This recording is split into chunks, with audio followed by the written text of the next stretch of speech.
as you're preparing to kind of go forth in recovery and find your way, it's very important to kind of make sure you know where you're headed or where you want to head.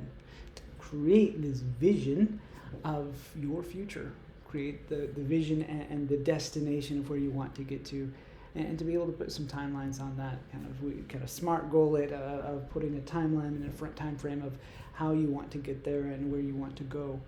And so this idea, I really like Stephen Covey's in kind of 7 Habits of Highly Effective People. He uses this example of envisioning your life from your death.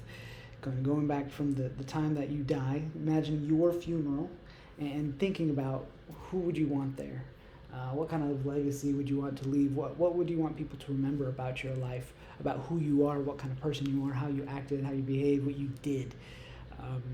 And generally speaking, I think most of us would not like to think or have our families be like, oh, this guy was an addict and he lived an addict life and we're very disappointed and wish he would have lived better. No, we want to live in a way that people are proud and that they miss us, tears, crying, and the love and the amount of people and just the connections, the real life.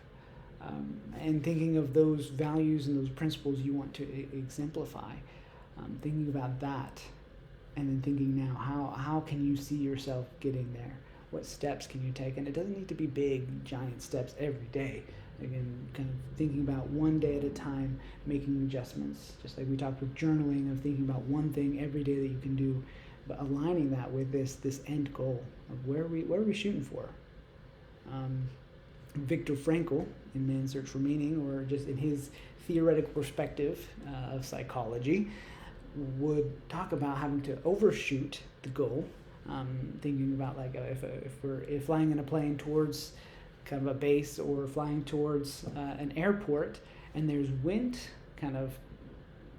turbulence, or there's opposition, we have to kind of overshoot it to kind of guide ourselves there.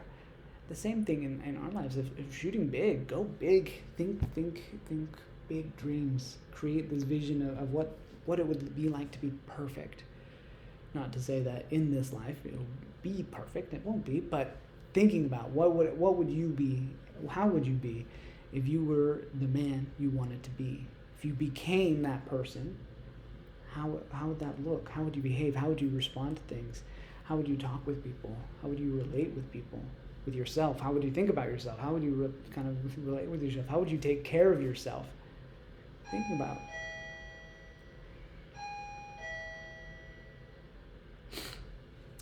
about all these things and how they impact you, and really journaling and writing about that vision. What does that look like? How is that different than what you have now?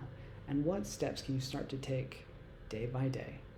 This idea of having a vision and remembering that vision of who you want to become, why you're fighting for this, why you're working so hard to work in recovery, taking those steps every day and thinking about that consistently, checking in to align, fix the path so that you're headed in that direction.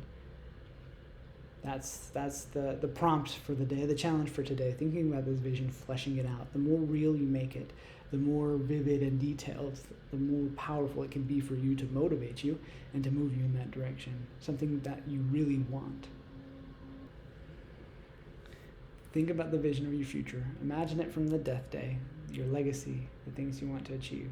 Write it down and start taking action today.